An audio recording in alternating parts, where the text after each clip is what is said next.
Have you ever stopped to question whether everything we've believed all these years is truly accurate? A rare Bible from 1775 has surfaced, bringing with it shocking mysteries and prophecies, unveiling a truth that may have never crossed your mind. The reality of the world we inhabit might be vastly different from our understanding, and these ancient pages hold the key to unraveling it all. Stick around, because the revelations you're about to hear will forever alter the way you perceive life. Don't forget to subscribe and turn on the notification bell to stay updated with more fascinating and inspiring discoveries like this. Let's dive in. The 1775 King James Bible stands as a rare and pivotal edition in the history of Bible publication. It's more than just a religious text. It's a historical artifact that mirrors the growth of language and culture in the 18th century. The King James Bible first came into existence in 1611, backed by King James I of England. Translated from the original Hebrew, Greek, and Latin manuscripts, its goal was to provide a unified, clear English Bible for the Anglican Church. By 1775, this edition had been reprinted several times, with minor tweaks in spelling, grammar, and format to align with the needs of readers at that time. In a fascinating revelation, the 1775 Bible has shed light on historical perspectives we may have never considered. That March is actually the first month of the year, and Sunday is the start of the week, followed by Monday, with Saturday being the final day, the sacred Sabbath.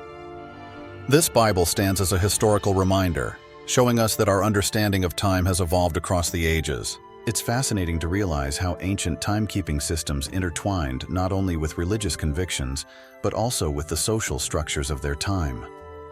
Sunday was seen as the first day, a sacred time to worship and start the week in reverence, as reflected in numerous ancient biblical texts. This mirrors the early Christian Church's emphasis on the Sabbath, Saturday, as a holy day dedicated to rest and prayer. Moreover, the idea of a 13th month was present in many ancient calendars, such as those of the Maya and Druidic traditions, long before the Gregorian calendar became the worldwide standard. The discovery of the 1775 Bible offers not just historical evidence, but also provokes questions about how changes in our understanding of time might have altered our perception of life, faith, and society. The implications of this question extend far beyond the mere adjustments to our calendar or the rhythm of months. It beckons us into a profound investigation. What caused this upheaval, and why did we accept these changes? Could it be that the months, the weeks we follow in our daily lives are more than just a method of timekeeping? Perhaps they represent a profound rhythm, one deeply rooted in faith, culture, and even spirituality. If this was once the foundation, why was it abandoned? These shifts aren't just surface-level alterations, but likely carry forgotten narratives and far-reaching influences that remain hidden from our understanding. It's as if I stumbled upon a missing piece of a puzzle I didn't even realize was absent. Each reflection uncovers new questions, unraveling an enigmatic world. What if the holidays we observe today, traditionally thought to stem from ancient customs, are in fact aligned with a completely different rhythm, one that was shaped by this lost calendar system? The resurrection of Jesus on Sunday, as recorded in Mark 16:9. Now, when Jesus was risen early the first day of the week, he appeared first to Mary Magdalene, has solidified the sacred role of Sunday in Christian faith. It marks the day Jesus overcame death, symbolizing renewal and hope for believers. From the perspective of astrology, the shift in the organization of the week is not just a mere historical adjustment, but also holds profound meaning in terms of cosmic energy. Ancient astrological systems associate each day with a unique planetary influence. For example, Sunday is ruled by the sun, the symbol of life force and power, while Monday is governed by the moon, the emblem of emotion and intuition. These celestial ties are believed to shape our behaviors and perceptions in daily life, far beyond mere symbolism. If the current structure of the week were altered or diverged from the ancient system, many believe it could disrupt the natural flow of cosmic energy. Such changes not only challenge our understanding of history, but also call us to reassess our connection with the natural cycles that govern life. The fact that our ancestors aligned their lives with the planets demonstrates that the relationship between humanity and the cosmos has always been a cornerstone of human existence. Some theories argue that changes to the calendar were not made simply for convenience, but served strategic purposes, likely to control human perception and sever the connection with sacred natural rhythms. Whether these shifts were a natural evolution or deliberate interventions by religious or political powers, they have undeniably shaped our understanding of time and our place within the universe. Examining these changes not only helps us understand astrology and history, but it also suggests a potential path to restore the balance between humanity and the natural world. By revisiting ancient cycles, we can reconnect with cosmic energies and unlock a deeper understanding of our role within the universe's infinite flow. One of Emperor Constantine's most contentious decisions was shifting the day of worship to Sunday, aligning it with the pagan sun worship day. This wasn't merely an administrative move. It carried a deeper strategic purpose: to unify religious practices across the Roman Empire by blending elements of paganism and Christianity. Sunday, a day with deep pagan roots, eventually became the primary day of worship in Christianity, replacing the traditional Sabbath. This was not just a historical shift, but also symbolized the subtle transformation in how humanity interacts with both time and spirituality. If you find this content intriguing, don't forget to like, subscribe, and activate the bell to stay updated with more insightful content. Fascinatingly, this book reveals not only a year starting in March, but also uncovers the existence of a 13-month calendar system, a remnant of an ancient era when people appeared to live in harmony with the natural rhythms, following a cosmic cycle now largely forgotten. This calendar was more than just a tool for measuring time. It was a gateway to understanding how our ancestors perceived the universe and its connection to celestial energies. The story may bring to mind ancient civilizations, which held a deep reverence for the skies. One prominent example is Stonehenge, an ancient monument with an enigmatic design, built to observe astronomical events such as the equinox and solstice, times when the sun reaches its highest and lowest points. This careful attention by ancient cultures wasn't by chance.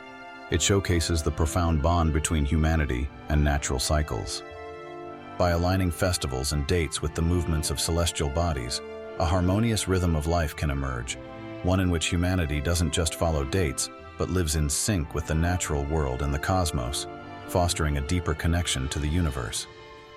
In the context of the 1775 Bible calendar, these calendar adjustments may serve as a sign of a lost connection with the cosmos. March, designated as the first month of the year, aligns with the spring equinox, a powerful moment when day and night balance, symbolizing renewal and rebirth. For ancient agricultural societies, this moment was vital, as it marked the time when they synchronized their lives with the cycles of nature. From this vantage point, the alterations to the calendar appear to have disrupted an essential harmony between humanity and the Earth's rhythms. In Jewish tradition, this month is called Abib, Exodus 13:4, or Nisan, after the Babylonian exile as seen in Nehemiah 2:1, the month during which Passover is celebrated.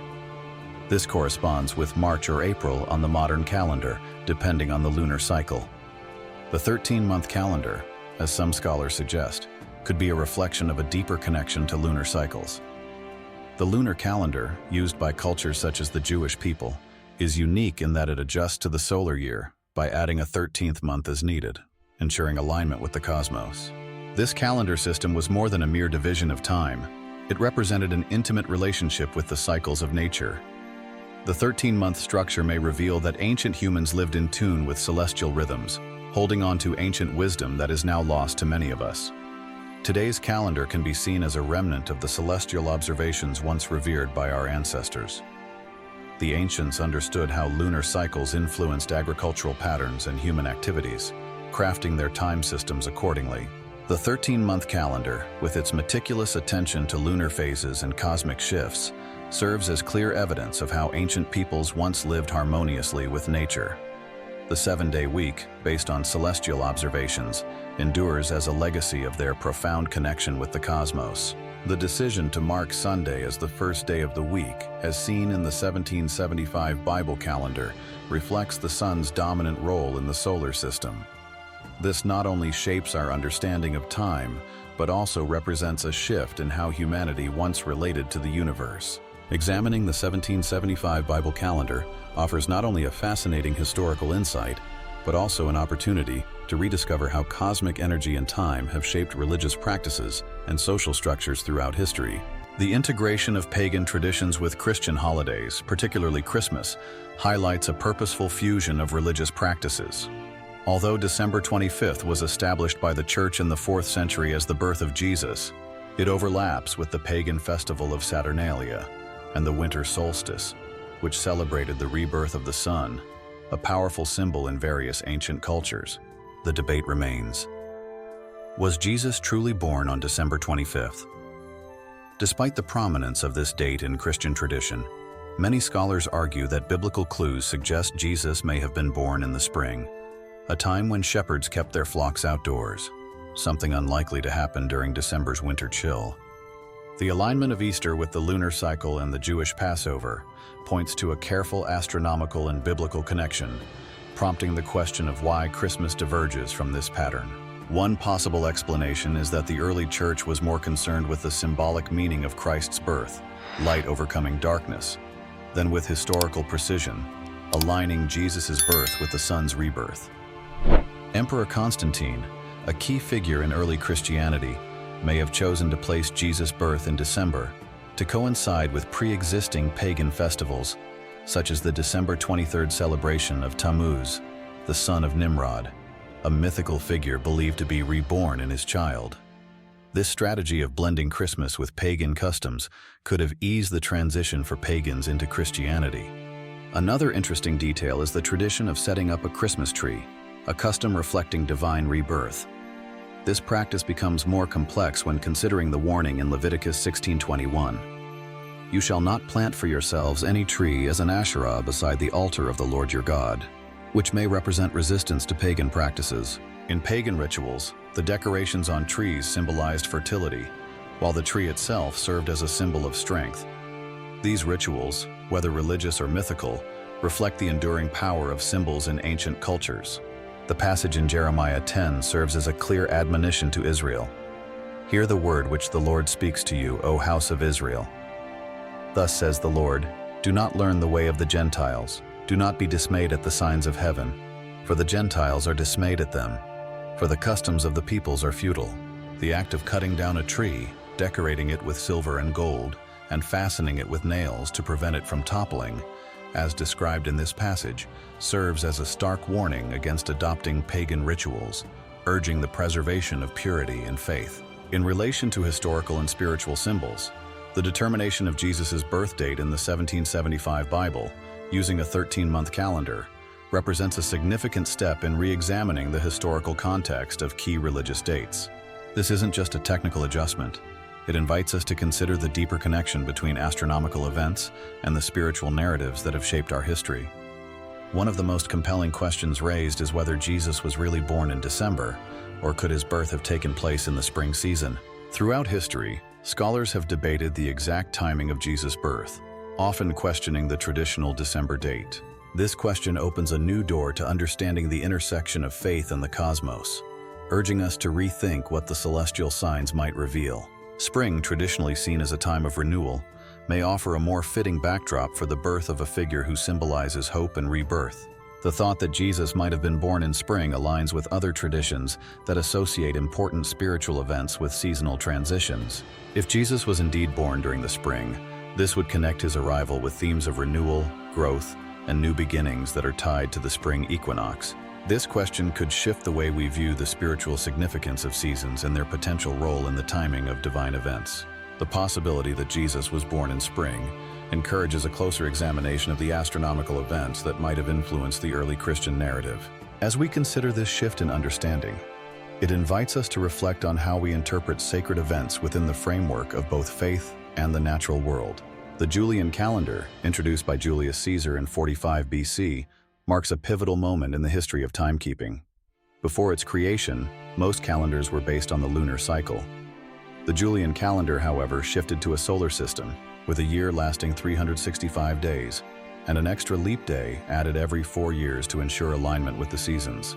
Despite this advancement, the Julian calendar had its flaws, notably adding an extra day every 128 years. These shortcomings were eventually addressed by the Gregorian calendar, a reform that improved the accuracy of timekeeping and astronomical measurements. The shift from the Julian to the Gregorian calendar wasn't just a technical change, but also symbolized a deeper transformation in humanity's relationship with natural cycles and the cosmos. A calendar serves not only as a timekeeping tool, but also as a reflection of our understanding of the world and the celestial motions surrounding us. From this vantage point, the shift in timekeeping raises profound questions about how historical events may be influenced by cosmic forces and how such events are celebrated and understood in the context of faith. The 13-month calendar, potentially more in tune with natural cycles, was eventually phased out. The primary reason for this transition was not only practical, but also deeply rooted in political motivations. As Roman society grew more intricate, a stable, predictable, and uniform calendar system became crucial for managing key events, such as festivals, agricultural cycles, and tax periods. Additionally, it helped maintain social order, essential for governing a vast and complex empire like Rome. But this shift wasn't merely about practical governance. It also played a strategic role in consolidating power. Roman emperors, who controlled the calendar, used it as a tool to strengthen their political position. A typical strategy was to extend an emperor's reign by adding months or adjusting deadlines, thus disrupting the natural cycles. Furthermore, these emperors inserted personal festivals into the calendar to reinforce their authority and celebrate events tied to their reign. Although these changes may have been subtle at first, their long-term impact was profound. Altering the calendar system affected not just societal organization, but also reshaped how future generations viewed time, nature, and political power. Over time, these reforms became ingrained in tradition, essential to the social fabric, and eventually became permanent fixtures in the historical narrative. The removal of the 13-month calendar, which might have been more closely aligned with lunar cycles, raises a profound question about the reasons behind this change and its impact on society and spirituality.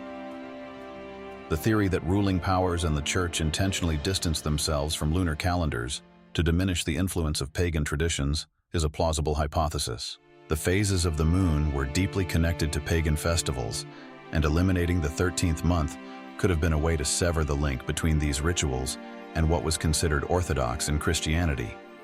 This was not merely a calendrical change, but a strategy to restructure social and religious values, guiding people away from natural cycles toward a more controlled vision, focusing on a calendar model no longer influenced by foreign elements.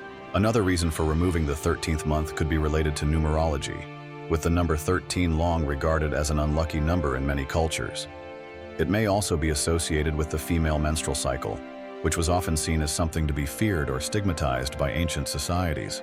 The removal of this month could have been a move to avoid being associated with elements considered impure or unlucky, even though this is part of a broader narrative of how civilizations have adapted and adjusted their calendar systems to reflect their social values and beliefs. As our calendar shifted away from accurately reflecting lunar cycles, there was a gradual disconnection from natural patterns.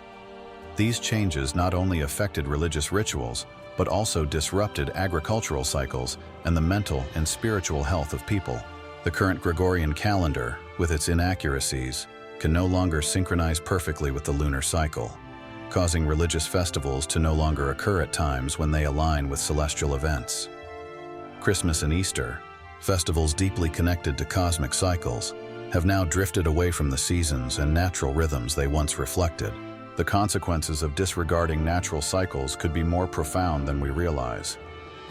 Agricultural activities, once synchronized with the steady rhythms of the moon, now become distorted due to reliance on an imperfect calendar.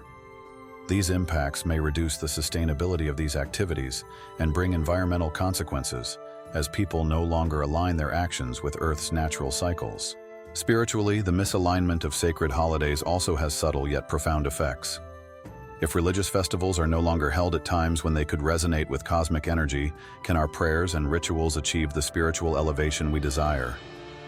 This is not a question of doubting faith, but a call to reflect on how time and natural cycles influence our collective consciousness and our ability to connect spiritually. Thus, we've explored fascinating and profound truths about the history of natural cycles and their influence on religion, spirituality, and our daily lives. Changes in how we measure time are not just technical adjustments, but deeply affect how we connect with the universe and ourselves. If you found this video useful and it expanded your perspective, don't forget to like and follow our channel to stay updated with more insightful and interesting videos. Leave a comment below with your thoughts and reflections on today's topic. What do you think about the 13-month calendar? Have you noticed the effects of deviating from natural cycles in your own life? We look forward to hearing from you.